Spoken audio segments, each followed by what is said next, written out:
So lately I've been hearing a lot from the MAGAs that they are just so sick and tired of us, posting and fact checking, and they know that we're gonna hate Donald Trump no matter what, and they just don't need to hear it anymore because they're just so sick and tired of it, and they're so sick and tired of us whining. Okay, so here is my issue with that. First of all, posting facts and speaking about what is relevant and what is going on right now is not whining, and it is our right and freedom, for now at least, to do so. And yes, a lot of us are fucking scared. Like, we're fucking terrified, and honestly, like, you should be too. I get it. You don't get it yet, but you're gonna, okay? Like, if you haven't gotten it yet, it's coming and you're gonna. Or, no, like, I don't know. I feel like even the most extreme people, with all the things that are going on right now, even the most extreme are eventually, unless you're like the top 1% and you're benefiting from all this crazy shit, because that's all it's about, eventually it's gonna come knocking on your door and you're gonna be like, and I'm going to tell you right now why it is important and why it is valid that we are not going to shut up. And as long as we can, and even probably past the point of when we can't, we're still gonna, because it is making a difference.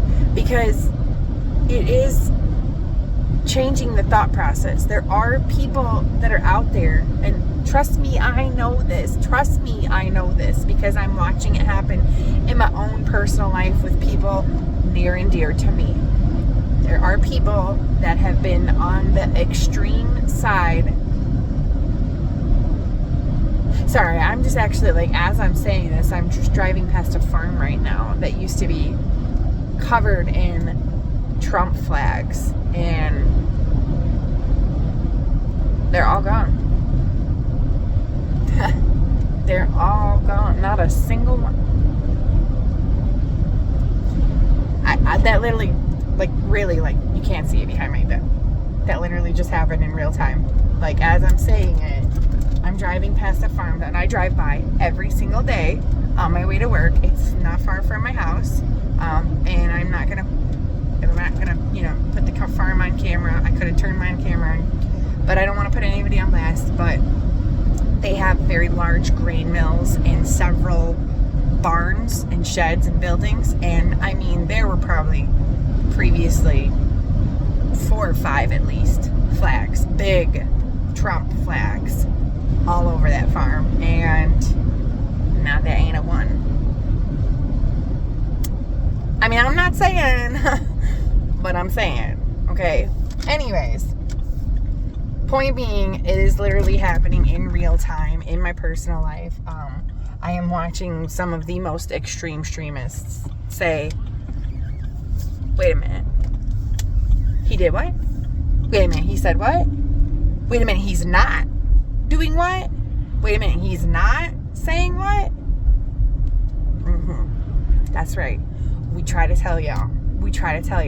But also, here's what I'm going to say to a lot of people out there on the opposite end of the aisle, on, people that believe a lot of the same things I believe in. I see a lot of people saying, like, too little too late. I got, the F around and find out. I understand the sentiment. Trust me, I do. I understand the sentiment. But also, at the same time, we have to realize that we have to be welcoming and opening and empowering to these people, because if nobody's mind changes, if nobody comes to a realization, nothing's going to change. The people that already didn't vote for him aren't going to be able to change it. What has to happen is the people that voted for him, the people that supported him, the people that believed wholeheartedly that he was going to make everything all better and we were going to be wonderful with him, that he was our savior. When those people start realizing, we have to empower that. We have to lift those voices up. we have to encourage them to come out and say, because it takes a lot of courage when you are so deeply convicted that something is right and you know that it's right and in your heart, and you will stand up for it, and you will put people that you love and care about down, and you will talk down to them to support that. It takes a hell of a lot of courage and power to then turn around and say, you know what? I was wrong. Oh shit, I was wrong. Like, there may be a lot more people feeling that than are actually like coming out and saying it. And that's why we need to the ones that are coming out and actually saying publicly, I'm so sorry, I was wrong. Holy shit, what is happening? Those are the people that we need to lift up and empower, because the more people that do that, the more people will do that. Okay?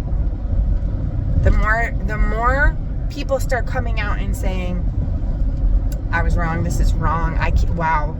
The more the people that are on the fence, or the people that just really do already feel that way but don't feel empowered to come out and say it, they'll come out and say it.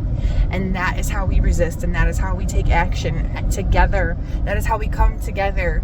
We bring them in and we say, we told y'all, yes, we've been saying it, but you're here now. Okay, that's the important part. You're here now. And it feels like too little too late, because what are we going to do? He's already in power. What can we do? We resist together. We are powerful people, and there are more of us than there are of the billionaires that want to keep him in power, and we can take this down. We just have to come together.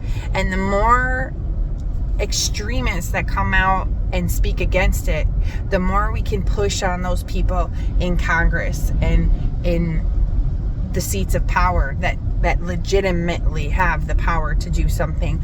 The more we can push on them, and the more they see, like, this is not what the country wants, this is not the direction that we should be going in, this is wrong, we're getting ourselves in a lot of shit, we have to do something now. We all have to come together and make that happen. From people that were extreme supporters of him that are now coming to realize that it was a mistake, to the people who have been screaming it from the rooftops all along. We got to come together now.